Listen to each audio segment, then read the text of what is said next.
I know it's been a while, but I think it's time for us to take a trip down under.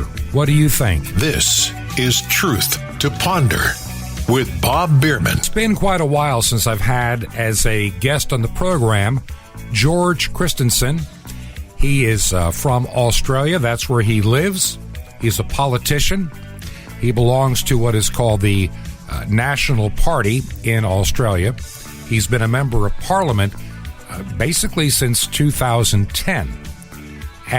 And here's something that scares me. I realized today that he was born in 1978. That means I'm old enough to be his father. But he's a wonderful guy. He's a joy to talk to. He's like a lot of people that I know. He can be a lightning rod. But I got news for you. Sometimes, that makes some people a little bit uneasy. But I want to bring him to the program today again. Because, as we look at this world today between the tech censorship and the lockdowns and the coronavirus, it's not just in North America, friends. There are issues all over the world. So I welcome back to the program today my friend, George Christensen. George, as I bring you back, let me just ask this quick question. So how are things on the coronavirus front in Australia right now? Well, it continues on. We still have cities that go into lockdown for a handful of cases in Australia. Perth, which is in the west of Australia, Western Australia, locked down for one single case, which most people thought was insanity.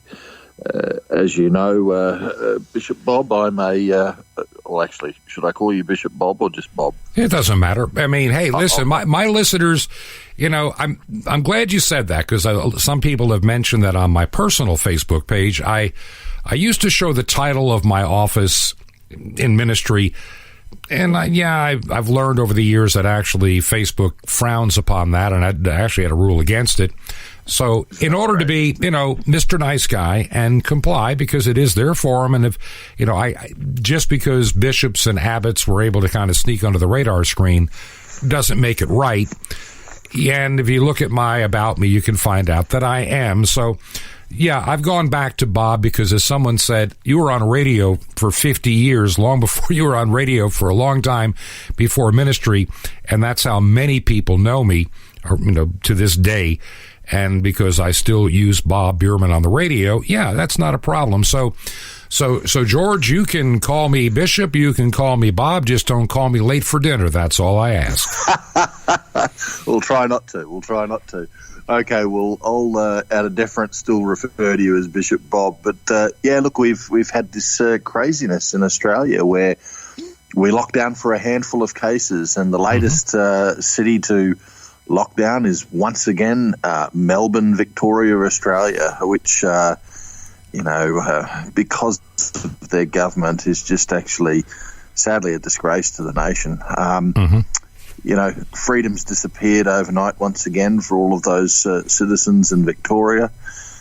There was shocking scenes yesterday, actually, that I was made privy to, and what it is, there's a news outlet, an online news outlet by the name of Rebel News. Now, they're based out of Canada, but they have one Australian journalist by the name of R.V. Yemeni. Now, he's an activist journalist. There is nothing wrong with that. There's plenty of them on the left, I can tell you. Of course. That's all they are at CNN.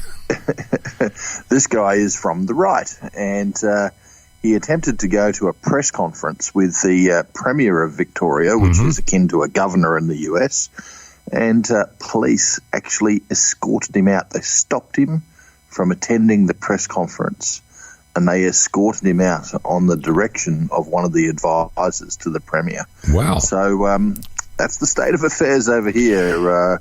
I still think that much, much worse than this virus is the fear itself, and absolutely, absolutely come from it. And I need to mention this, because a lot of the listeners to this program listen, of course, in the Northern Hemisphere, We have some heading towards South America, but they're still kind of at the equator line. And so they see a perpetual Florida kind of weather, the endless summer, endless spring. But where you are, down under, as we call it, or you call it, your seasons are exactly the opposite of ours, as we are hopefully getting out of our long winter.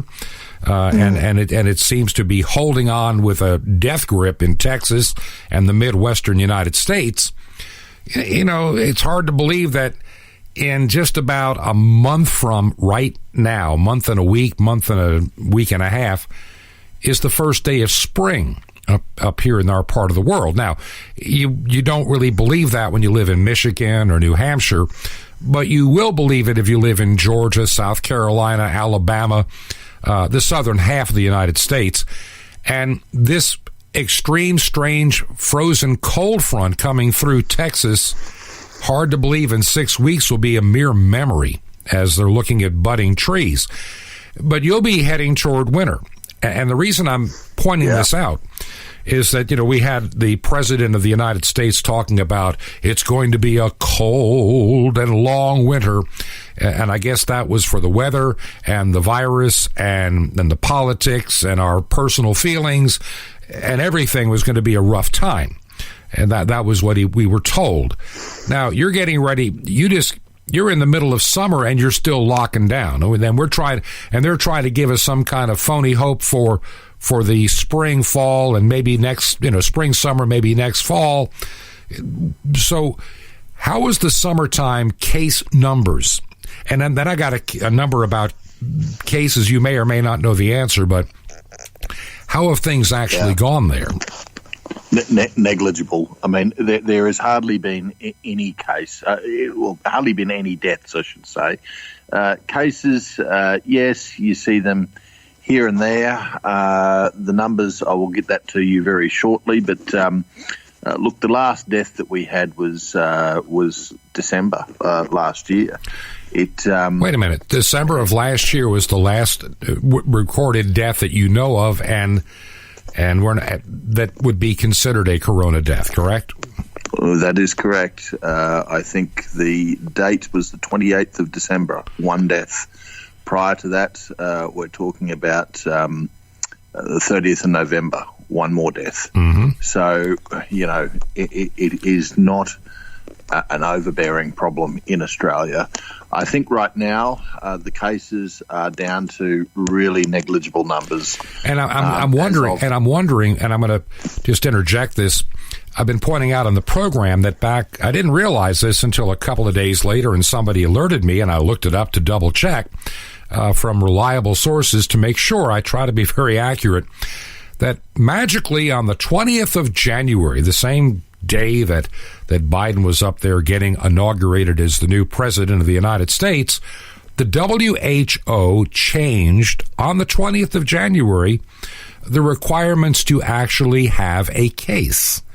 And that was amazing that the old method of the PCR test all by itself with 37 cycle threshold, suddenly you need a lower threshold, and you need to have some real symptoms along with it. No more of this asymptomatic nonsense. You had to have a positive test with a lower cycle threshold, plus you had to show some symptoms, or you're not a case. Guess what happened in the United States? The case numbers have dropped to record lows since like September, October of last year. Like magic. Just like magic. Yeah.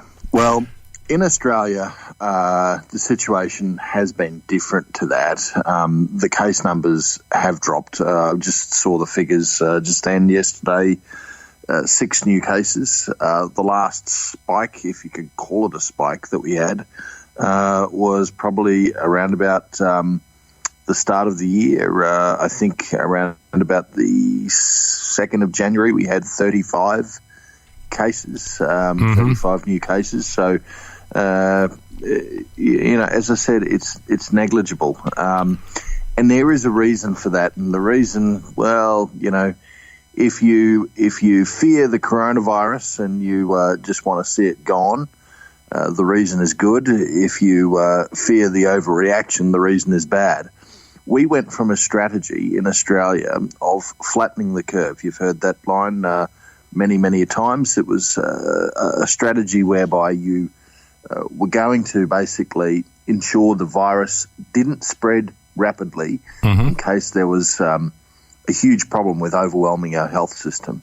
Somewhere along the line, the story changed, the plan changed. It changed from flattening the curve to 15 days to flatten the curve became 30, became 60, and now it's 300 and something. We're still trying to flatten that curve. And so it went from flattening the curve. We've forgotten about the curve. Curve's long gone. Curve's over. We've gone from flattening the curve to eliminating the virus. And I sort of, look, I can understand why people are fearful. The media has hyped it up and hyped it up and hyped it up. Absolutely. We've got daily death tallies and that sort of thing, and they're showing what's happening around the world and saying, oh, look, we wouldn't want Australia to be like this. But the problem is we're now trying to eliminate a virus, and I just, for the life of me, can't imagine any politician or political leader getting up and calling a press conference and announcing, you know what, our goal this year, our number one goal is to eliminate influenza. I think people would laugh at them, but yet with this coronavirus, it seems to be what's happening, and it seems to be the kind of thing that's getting them actual public support. I really don't understand that. I don't understand that, apart from that fear is just through the roof. One of the things that I'm thinking about here when I'm looking at land mass and everything else, Australia has got a large land mass. You got multiple time zones. And a lot of people will say, but Australia's got a population of just south of, 26 million. That's right. But let me ask this: where's the population, centered for the most part? Where do you find the population? Yeah, look, that's the thing. It's a huge landmass, but the population is heavily concentrated along the eastern seaboard. Mainly, there's some over in the west, but you pretty much have the bulk of Australia's population concentrated in three cities: Melbourne, Sydney number one, of course, Melbourne, and then Brisbane in the state that I live in Queensland. So those three cities do take up the bulk of the population. The rest of it's spread fairly evenly along the eastern seaboard from right up the one side of Australia down to the bottom. And so it's not like it's spread out evenly over the landmass. There's the key. And that's my point. So when you're talking about a virus, people would say, well, they're 10 miles apart from their nearest neighbor based on, the landmass and population, and that's not true. They're in cities, correct? That's right. That's absolutely right. And if you have a look to see where the outbreaks of this virus have been, it has been in our capital cities. And can I just say, look, I often talk about the bad things that are going on here. Can I actually just say one good thing? Absolutely. People should have a look at the state government of New South Wales and what has been done in Sydney. And they have refused to do lockdowns as a knee-jerk reaction. They have taken a process of management, and they've taken a process that's very different to most other governments that we hear about, and actually they've been quite successful at it. And they're not getting the plaudits because there's not like nightly press conferences going on where they're talking about the numbers and trying to whip up more fear. They're simply managing things and getting on with life, letting workers go to work, let businesses open, and just managing the virus in a normal, coordinated fashion. And it's working for them. It is really working. And how have they done, let's say, as best as you can determine, compared to other places that thought that, locking healthy people up in their homes and demolishing businesses was somehow a good idea? How have they done compared to the other locations? They've gone very well. They've gone very, very well indeed. I mean, there's only been two situations where there's been a problem. One was when a cruise ship docked in in Sydney, and this is very early in the piece, and that cruise ship actually had people on it that actually had COVID-19, and they were unfortunately let to mingle in the community, which was probably a silly thing to have done, but it was a stuff up, and it was rectified very quickly. And I think they learnt from that mistake on how to manage things. And so, look, I'm not saying that they haven't done any draconian measures there. They did early on a very short lockdown late in last year, but it was considered that this was a last resort, and so they did an isolated lockdown of an area which was deemed to be a hotspot, and that was over very quickly. And they just opened it up again. People are at work. Businesses are open, and they're just managing the problem. And I think that that's the way all governments should go. Yeah, because I think that, my fear, and I think you and I will agree on this, that oftentimes bureaucrats and people in government have used this pandemic. Sometimes I don't understand why they've used it the way they have. I don't get it. Was it really for the public good? When you have, like in our country, governors like Governor Whitmer up in Gretchen Whitmer and in Michigan, she does some things they didn't do in other states of the same kind of size and population and disbursement of people around the region. And her numbers are worse than places that said, we're not doing it this way. I'm sorry, we don't play those games. And it seems that having 50 little experimental states to work from, yeah, I get it that, the metro New York is a little bit more crowded, so is Connecticut. But even in states like New Jersey, where you do have areas that are not that crowded, they were still doing draconian lockdowns in communities, and it made no sense. And it didn't do any better than places that were comparable. And yet we still have governments that think that lockdowns are the only way to go and to keep fear going. It's going to cost Governor Newsom in California his job, and for that I'm thankful that he'll be gone. Now, what they get in the election is going to be anybody's guess, but there's no way he's going to survive. And I think if other states obviously had, if New York had the ability of recalling a governor, Mario's kid, I call him St. Anthony Cuomo, the pious, would be gone. I mean, if he doesn't get arrested for being such for killing people. I mean, the guy has been a disaster. Okay, so the virus, we're going to get away from the virus in a moment, but go ahead. How could you say that about Cuomo? Isn't he an award-winning actor? Yeah, that's the problem. That's all he is an award-winning actor. He's certainly not a governor by any stretch of the imagination, and nothing's ever his fault. It's always somebody else's fault. The guy over here didn't do his job. I did my job, and no one does their job, and why is everybody coming after me? Terrible. His father...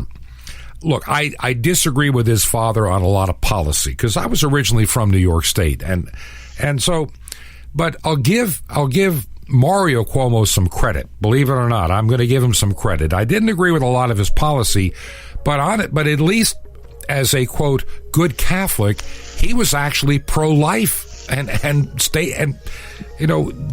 legislated that way. He was the last of a breed in that regard, where he actually put his faith ahead of his politics. His kids can't say that at all, if they even have any faith. From what I'm gathering, they've pretty well walked away and rejected it, but those are their personal decisions. It's very sad.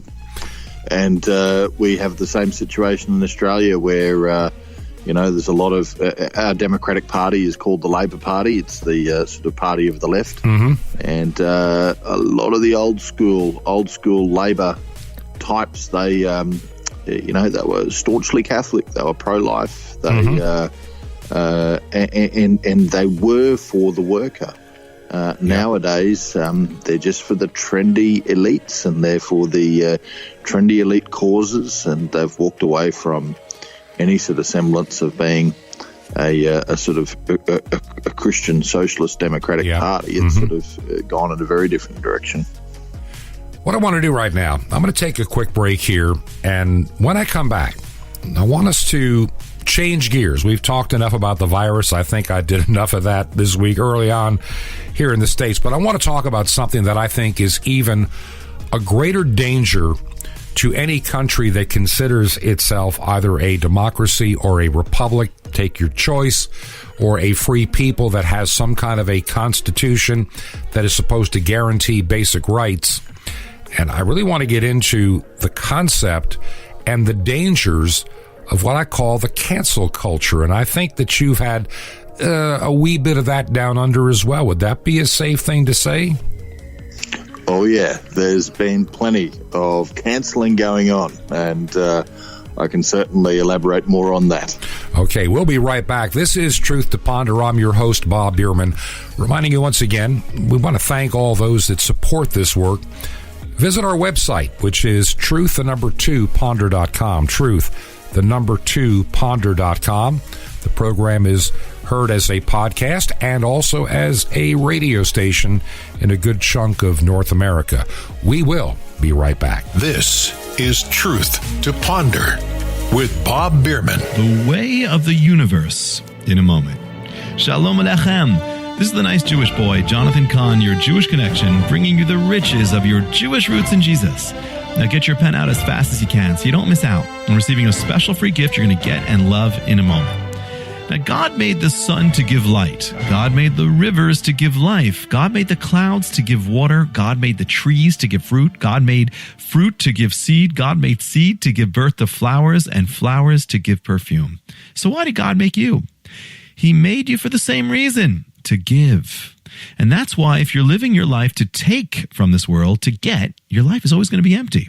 You were made to give. So you can only find the reason you live in a life that's full by a life of giving. God made the sun to give light, and he made you to give the light of the gospel to those in need. God made the rivers to give life, so he made your heart to flow in the river of his spirit to give life to those around you. He made the trees to give fruit, so he made you to bear the fruit of the spirit, love and joy and peace. And God made the seed to be sown in the ground and bear a flower, so God made your ego to die to self and to bear a beautiful life. God made the flowers to give perfume, so God made you to bring forth the sweet fragrance of Messiah. God made your life for one purpose, to give. Sum it up in one word, love. God made you to love. You want to be full? You want to be fulfilled? You want to overflow with joy? Then give. Give love, give light, give hope, give peace, give affection, give a hand, give your possessions, give help, give money, give the gospel, give forgiveness, give encouragement, give acceptance, give love. Your life and every part of you was made to give. Your heart and your hands and your mind and your will. Give, it shall be given to you, pressed down, overflowing. Love, my friend, because it's the reason the universe exists. And you too. Want more? Ask for tithes and offerings. Now, how'd you like to receive something that we want to give to you? Special daily meditations and teachings with the riches of your Jewish roots in Jesus to give you victory for every day of your week, and updates on Israel and prophecy, a free subscription to Sapphires, and the incredible The Mystery of the Temple Doors, all free. You'll love it. How do you get it? Easy. Just remember Jesus' Hebrew name, Yeshua, and dial it. Just dial 1-800-YESHUA-1. You'll be blessed, but call now. 1-800-YESHUA-1. Now, I invite you to join me in the Great Commission to bring salvation back to the Jewish people and to reach millions of unreached peoples around the world on 5 continents. Just call now. 1-800-YESHUA-1. That's YESHUA-1. Or write me direct, The Nice Jewish Boy, Box 1111, Lodi, New Jersey, 07644. That's The Nice Jewish Boy, Box 1111, Lodi, Lodi, New Jersey, 07644. Till next time, this is Jonathan Kahn saying Shalom Alechem, peace be to you, my friend, in Messiah, Hamatan, the gift.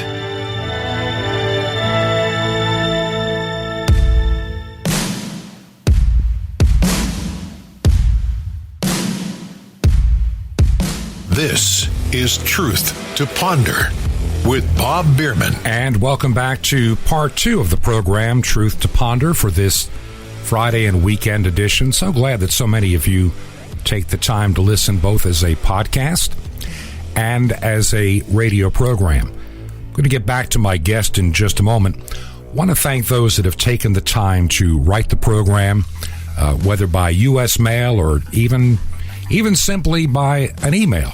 You can send me an email from our website, truth2ponder.com. That is truth and the number 2 ponder.com. Want to thank those of you that support this program each month. A lot of people have been helping out with the airtime cost. I don't get paid for doing this. Nobody does. We simply, what money we raise goes strictly 100% to cover the shortwave airtime. If you'd like to help, you can do that from the website, or if you prefer, you can make a check out to Ancient Word Radio, and the mailing address is 21 Berkshire, Berkshire, 21 Berkshire Lane, and add number 263. That is our secure locked post box here in our complex. Number 263 in Sky Valley, 2 words, Sky Valley, Georgia, and the zip code 30537. That is 30537, and we thank you so much. My guest today is Member of Parliament in Australia, George Christensen, good friend of mine, and he and I have gotten to know each other better over these many months. And before I bring him back to answer some questions, not long ago he made a speech in Parliament. Yeah, we need someone to make a speech like that here in the United States, and here's what George had to say. I don't think most people want to live in a world where you can only post things that tech companies judge to be 100% true. I believe we should err on the side of greater expression. They're not my words, they're the words of Facebook founder Mark Zuckerberg from 2019. More so, he went on to say in a speech in front of Georgetown University students in 2019, this little gem: I don't think it's right for a private company to censor politicians. We had Jack Dorsey of Twitter tweeting out to us that Twitter stands for freedom of expression. That was in 2015. Oh, how times have changed. How times have changed, where we now have these big tech social media conglomerates that are censoring political speech all over their platforms. And I, for one, do not think that that is right. That is an attack on democracy itself. That is an attack on free speech. And, you know, if you can censor and deplatform the leader of the free world, you can do it to anyone. There's an old saying, whoever takes down the king becomes the king. And these social media giants, these big tech corporations, are now way, way too powerful. They control basically the new town square, the new public forum, where a political discussion, where all sorts of discussion goes on. Now, of course, we should clamp down on illegal speech, on stuff that is harmful, that is defamatory, that's illegal, the content that is actual hate speech, not just speech that we hate, but actual hate speech. There is a difference. We should clamp down on all of those things that in a newspaper would not be allowed. But the problem is these big tech companies have gone far too far. They are now clamping down on political discussion, political commentary, political views, and they're also putting in the so-called fact checkers, where they come in and say, sort of give the impression that a fact that you have posted is wrong, when in fact it is a fact and it is correct. They do that by saying it's missing context. Tell me which news story isn't missing some form of context. So this is a very, very big problem for democracy, a very big problem. And look, unlike other speakers in this place, I do not wish to censor more these big tech companies. I do not wish to censor what people are saying on social media platforms. But I will concede this: they're actually now no longer platforms. They're publications. They're censoring speech that is lawful speech on what was once platforms, which is now basically their online publication. And so that is why, if these big tech companies don't bring themselves back to the point of being social media free speech platforms as they originally intended, that they probably should, as the member for Mallee has suggested, be liable for defamation. Because they basically become publications now, publications which edit, They have editorial guidelines. They call them community standards, but now they're basically editorial guidelines. They're major publications which have a whole heap of volunteer contributors. And so if that's the model that they want, then that is what they're going to have to live with, and defamation and their liability for defamation is going to have to be part of their business as usual. Now, I wish, though, that they would just get back to what they were originally intended to be: platforms for free expression. I don't think we're going to see that, but I've got to say that this area, whether we make these social media giants go back to being platforms, or whether we say, well, you're now acting like publications and so you should be liable for defamation, this should be the focus of government, not simply having legislation which makes these big tech companies pay big news companies. I don't want to see big tech corporations paying big news media corporations. What I want to see is legislation here protecting the little guy, protecting the average Australian, and that is what this motion is calling for. And guess what? That little guy is you and us, even myself. Even a small little program like Truth to Ponder would come into that equation. You know, there are hundreds, if not thousands, of podcasts out there today that the big tech tyrants, they'll crush you like a bug if they don't like what you're saying. They're trying to have it both ways. We want to be a open forum, but we want to be a publisher with zero consequence. This is based on some old laws to help the internet get started in the 1990s. I think the time has come to change that. On top of that, it is the tech tyrants that are a big part of what is called the cancel culture. This is worse this is almost as bad. It's going to get as bad as the Cultural Revolution in China. I just hope it doesn't come down to people having to die like they did back in Mao's time in China. But in many ways, we're trying to cancel culture and erase history. This is scary stuff for what is supposed to be a free people with guaranteed rights. And now we have tech oligarchs using their power over a political party to crush speech they don't like. It's got to come to an end. This can't be allowed to continue in our nation or in any free nation in the world. George, I welcome you back again to the program. George Christensen, Member of Parliament in Australia.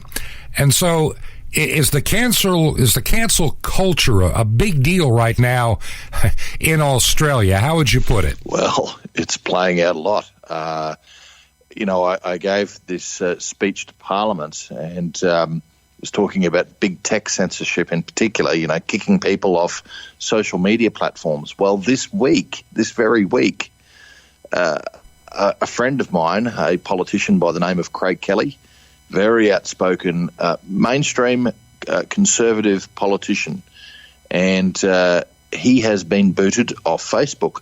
They kicked him off, barred him from the platform for 7 days. And why did they bar him for 7 days? Well, yes, it is COVID-related, and I know that you wanted to get away from, that's okay. From the virus, but unfortunately it seems everything's related to it these days. So they've booted him off Facebook for posting contrarian information. Now, the mainstream media, or the fake news media, as I like to call them, they have tried to say that, it's anti-vaccine material. Actually, he has never posted anything anti-vaccine. Mm-hmm. What he's posted is about alternative treatments that are out there, and it's not his views. He's not sharing his opinions or his views.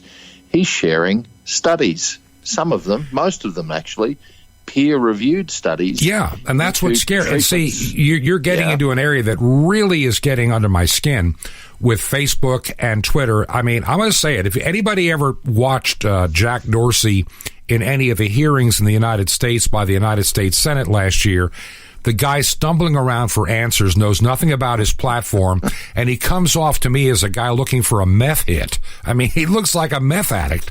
He was just, his eyes were just all over. He looked like with the deer in the headlight look. And this is the guy that is deciding that, President Trump has been banished from the site. Oh, and he's banishing people like everybody cares. Personally, I don't care about Twitter. It's a waste of my time. I don't mess with it anymore. And I'm with you. I banished myself from Twitter over a year ago. Let it be an echo chamber for the left, and they can think that they've won. And that's how I look at it. An echo chamber. Twitter is a cesspit. It is a cesspit of people, mainly from the left, who are just trying to hurl out the most pithiest insult that they can and make themselves look good. I'm not interested in that. And, no. I think that Twitter's going to be deplatformed quicker than they think themselves because of the nature of Twitter. However, it's still, if someone wants to be on Twitter, Twitter once said that they stood for free expression. No, they did. Well, they did, he maybe. Tweeted that out himself. Now, if they stand for free expression, if they're truly a platform, just like Facebook, they should not be banning people. And this is the point. You played my speech a bit earlier, and I said in that speech this clear thing. These social media companies, these big tech tyrants, they can't have it both ways. Exactly. They either got to be platforms that are open speech, of course, unlawful speech, defamation, incitement to violence, threats against people. Yeah, you hold the platform blameless, and you go after the guy that made the inflammatory, illegal statements or threats. And I would give one more. I'd say that if the platform wants to take that stuff off its website, they should be able to do it, because you know why? It's unlawful. There is a difference. But there's also a difference between hate speech and speech that people hate. And this is the problem. Hey, guess what? Sometimes people hate the truth. Yeah, and they can't decipher the difference. So they're taking off speech, mainly political speech, that is completely and utterly lawful in the USA, completely and utterly lawful in Australia. And they're doing it under the guise of this offends our community standards. Well, there is another word for community standards, or another term for it. It's called editorial guidelines. And when you have editorial guidelines, and then you're a publisher. You are a publisher. Exactly. And you should be liable for every single little thing that goes on in your publication, including defamation. Now, I got to tell you, I think that the big tech tyrants should be very, very worried about a country like Australia, as small as we are in the grand scheme of things, proposing to have defamation for what is published up on Twitter or up on Facebook. Even or whatever. Poland is looking at doing things of this nature, opening them up to expensive lawsuits and payouts. And I just can't imagine that their business model will continue as normal if Australia, and it's being talked about, the Treasurer, who is the finance minister for Australia, has already speculated that he might look at doing this. And if we bring in defamation for these platforms and make them liable for it, what are they going to do? Are they going to have 1 million or so people working in Facebook in Australia, checking every post to make sure that there's no defamatory content in there for fear that they're going to get sued? Because I got to tell you, there's been a few very big payouts in the millions of dollars in Australia for defamation in recent times. And the stuff that is posted on some of these sites that they don't clean up when they should clean that stuff up, because, it's defamatory, and defamatory is unlawful. It should be in trouble indeed. They're going to be in trouble indeed. Let me ask this question, and this kind of going right back to a lot of the things that you have been stating over recent months, and I agree with. I mean, especially about the cancel culture. Let's just assume for a moment, let's have some happy thoughts here that, we know that as Christians, we're going to be coming into some perilous times. Christians will always be hated for Christ's name's sake, period. I get it. But, there comes a point in every despot's career, and there are a lot of despots in the world today running the show. The billionaire class thinks that they are totally insulated, and they think they've purchased and own all these governments. and they're going to try to control people. Now, there are people that believe, and I tend to follow along, that there are some of those, billionaire tyrants that would like to see less of the plebes out there and would not mind if we, departed this earth sooner than later. I mean, we know that. I mean, that's just obvious. I mean, Bill Gates has made it clear we have to depopulate, and others, we need to do all this stuff to save our planet, because once again, these are planet worshipers, not God worshipers. And we also know in the book of Romans what becomes of them. Now, with that said, God has a tendency to take us through times of tribulation, but we also see times when the pendulum swings back. And what would happen in a place like Australia or the United States when, tyrants tend to overplay their hand? And it took 70 years in the Soviet Union, but it may not take that long in the United States. We may have 7 years, or we may have, 7 months before people say, something, we've flat out had enough. And they start pushing back against these tyrants. And so what's going to happen to the Facebooks and the Twitters that think they rule the world and that they think they're the ministers of truth, and you either espouse the truth we tell you to, or we cut you off? So what is your thoughts on what could happen in this world to the Twitters and the Facebooks and what have you? Look, I think that it might be starting to happen. People are getting angry about it. There's a growing number of people that are getting angry about it. The problem is that these big tech companies are backed up by the big news media corporations. And billions of dollars. Yeah, and the billions of dollars that's behind them. And what they do is that they re-emphasize the fact that this politician, the one that I was talking about earlier, Craig Kelly, that he was kicked off Facebook for, quote-unquote, disinformation. Well, it wasn't disinformation, as I said. It was peer-reviewed studies that he was sharing. They try and keep the lie going. Keep the lie going for big tech. Good example. Let's go back to last year, and you saw this. This was a worldwide event. You had President Trump last year mentions the possibility of using hydroxychloroquine, and all of a sudden the media goes ballistic. You can't do that. You can't have that drug. Then you had Fauci. You have the CDC. Everybody, no, you can't do that. No, it's dangerous. Nancy Pelosi, no, it'll kill you. Everybody's going ballistic over hydroxychloroquine.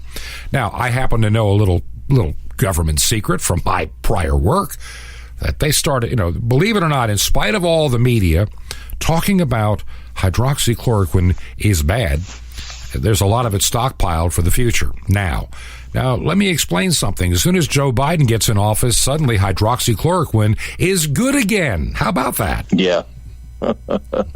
Surprise. Suddenly it's all, suddenly you had Facebook and Twitter and all the media was, hydroxychloroquine bad. You must, use the expensive drug. You must just, accept the fact you're going to die on a ventilator. You can't think that. We have to social distance and wear a 3-face mask and a pantyhose over our head now is what they're literally suggesting. And, for what? It doesn't do any good. The more you do it, we find out the less it works. So, so what's going to happen when the pendulum swings in what do you hope and pray for? What I hope and pray for is particularly against these big tech tyrants, because that's where the rubber hits the road for this issue. Because the reality is, whether we like it or not, these social media platforms are like the new town square. The old media is actually dying, and new media is coming. But the problem is right now, the new media is dominated by Facebook and Twitter. Yep. And to a lesser degree in Australia, Instagram and YouTube. Yeah, same here. But the problem is we're going away from the big corporate fake news media into the hands of the big tech tyrants, and who actually have more money than the. Look, when you think about it, this is a scary thought. when you talk in U.S. dollars, Facebook is worth over, a couple $100 for every man, woman, and child on the face of the planet, including the darkest regions of the poorest countries in the world, where literally it's still worth a couple $100 per every man, woman, and child. As a company, Facebook is wealthier than Australia. As a company, Facebook is wealthier than Australia. So that's the scale that we are looking at. It's worth more than many nations on the face of the earth, even ones that produce gold and the stuff to make those batteries for the electric cars. I think pretty much you could say the same of Google. So, we're talking about, these massive multinationals that could be more powerful than governments. But here is where the fix will come in. When governments, and it will be conservative governments, because the left are happy with it. And the left are happy with it as long as these big tech tyrants just keep on pinging conservatives, where they keep on, if they keep on censoring the content in that direction, which they're going to, absolutely, the left are going to be happy. And I'll touch on in a minute why the left are wrong with that. But anyway, the change will come when conservative governments get a bit of spine and say, no, we are sovereign nations here, and you will not do that sort of stuff in our country. Now, that's starting to happen. You alluded to Poland earlier. Right. I know that the Justice Minister over in Poland is got laws drafted which is going to set up some form of government board or government council, which will oversee how these social media platforms regulate their spaces, and they will not allow certain things to go on in terms of censorship. Right. Every decision regarding some censorship or editing on a platform will have to be approved by this government council. So I suspect that they might just simply pull the plug on Poland and not have the platforms reach into Poland. Yeah, and you know what? That might be a good That's thing. fine. And that guess what? Other countries may say, you know something? We don't need them here either, because I really look. You go back here in the United States, go back to early January, you've got the idiots at CNN. I mean, these people are brain dead, or they have some, satanic ritual going on that they worship to come up with the stupidity that they do. But I'm just saying, everybody was saying it was all Parler's fault that we had the Capitol break-in. Well, and that's how, they got deplatformed by good old Amazon. They're back now. Again, hopefully they'll stick around a while, like it or not. I mean, it is what it is. But here's what we do know. It was never Parler that was the platform people that were using to raid the Capitol. It was Facebook the whole time. That's what it has come out. It never was Parler. It was still Facebook, because Parler has... They're new, and there's too many issues with their speed and everything else, or connectability at times. So, yeah, it was not Parler. It was Facebook from the get-go. And it wasn't, honest to goodness, Trump supporters. Talk about something. It happened here in this country, too. But even your Australian broadcasting company was paying an Antifa guy for video from the raid. Paid him $2,500 United States, and I got to say, I saw that CNN and other sources had paid him tens of thousands of dollars. $35,000 from CNN, $35,000 from NBC, and the national broadcasting company, private corporation, it's not a government entity, but $70,000 to a guy in his 20s because he has an iPhone and knew how to take a video. Yeah, I mean, and the guy is up on charges. Yeah, and he's also known Antifa guy. I mean, he's under a lot of charges for his Antifa activity. And then we find out that, the most disgusting thing I realize now, about 2 weeks ago, not quite 2 weeks ago. Yeah, 2 weeks ago now. They had the officer that was allegedly killed at the Capitol. They had him lying, his remains, he was cremated, lying in state at the United States Capitol, and you have Nancy Pelosi and everybody saluting, the box and everything else. And the story that the New York Times had put out, he was killed by Trump supporters with a fire extinguisher. Turns out he died of a blood clot stroke the next day. He had been fine. He had been talking to family. Nothing from any of that. Well, then the new narrative is, well, maybe it was, bear spray or something. Well, if it's going to do something, that'll do it in minutes. It doesn't do it hours later, and it doesn't do it a day later. If you have a reaction, you're going to have one or you're not 24 hours later. The guy died the next day.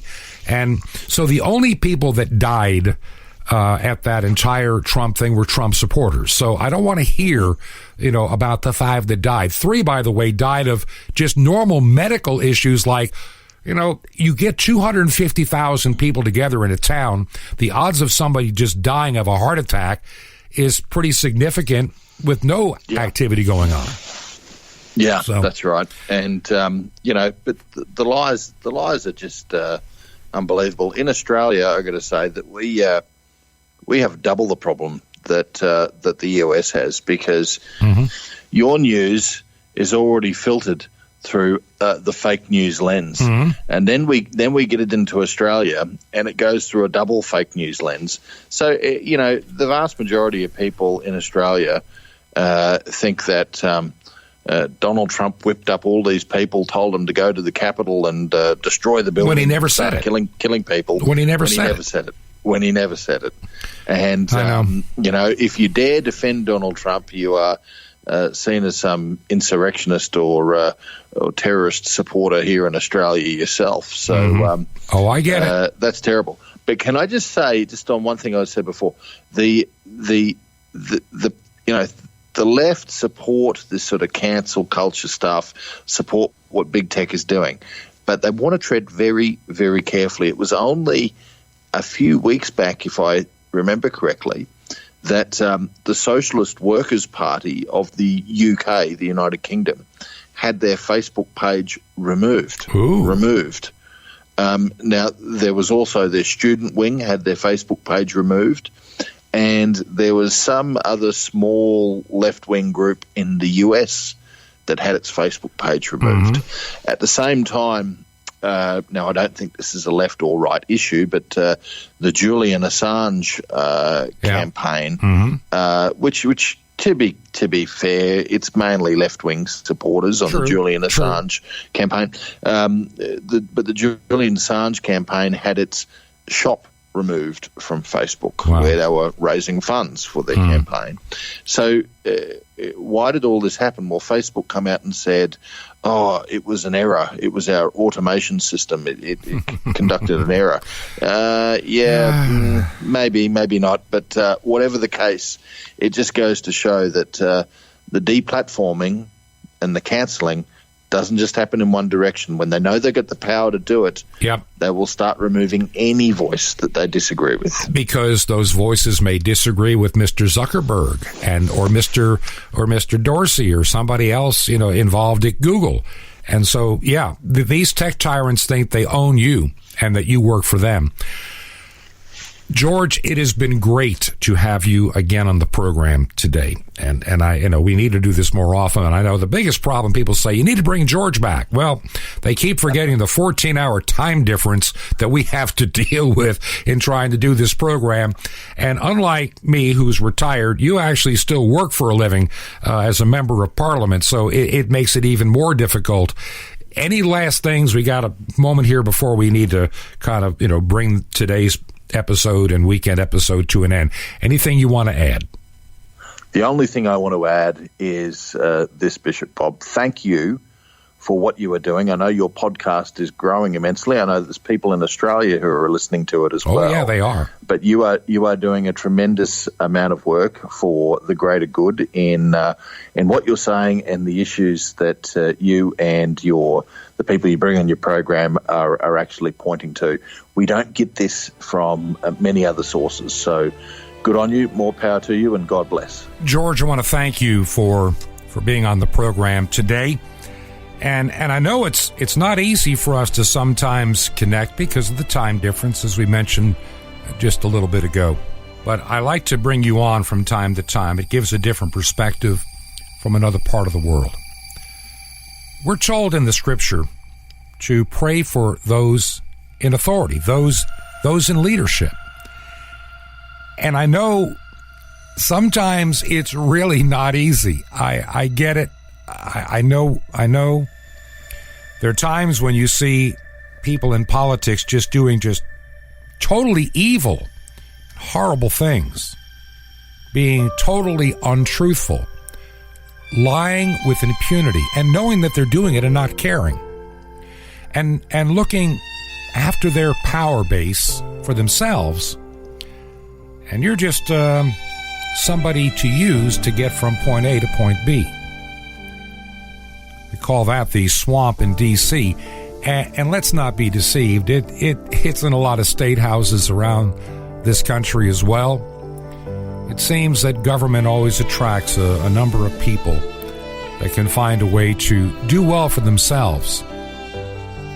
Saw a video the other day, and some people have tried to excuse it or explain it away, but it's rather difficult with what I saw. This one person that works in California, I think it was around the Lancaster area, shutting down a business and having a happy dance because she has a job, her paycheck's intact, and while she's watching this place on the verge of bankruptcy, she's just happy. Some people said maybe she's just nervous. I don't know, but you'd think that this would be a solemn occasion, but too many in government think it's, hey, my paycheck's good. I don't care about you. A lot of people are enjoying the power trip. We need to pray for all those in authority. Like I say, I know it's not easy, but we're told to do it anyway. So let's learn how to be more prayerful. Maybe that'll be something to help us out for a while. Maybe that'll buy us some time as we're heading toward a time of, I think, tribulation and God's righteous judgment against many of his people. I really believe that. So many Christians have fallen away. They've had it easy. They don't understand what it means to be persecuted and not loved and popular. Nowhere in the Bible does it say you're loved and popular by the world. You're, in fact, hated for Christ's name's sake. So this is the purpose of our program. Do you believe in the work that we're doing here? As I'm closing out this program for this week and weekend, would you keep us in prayer? If you can help us a little bit on the airtime cost, it means the world to me. I'm not a paid employee. I don't get anything out of doing this show. It's not why I'm here. I'm only here for one purpose, to bring you truth to ponder and guests that'll help in that process. If you can help us make the check payable to Ancient Word Radio, and you can write us here at 21 Berkshire, Berkshire, 21 Berkshire Lane, number 263. That is, by the way, our highly secure post office box. 21 Berkshire Lane, and that's number 263. That is our secure P.O. box here, 21 Berkshire Lane, number 263, in Sky Valley, 2 words, Sky Valley, Georgia, and the zip code here is 30537. That's 30537. This has been Truth to Ponder with Bob Bierman. To find out more, visit our website, truth2ponder.com. That's truth2ponder.com. Truth to Ponder, shining the light of truth in a darkening world.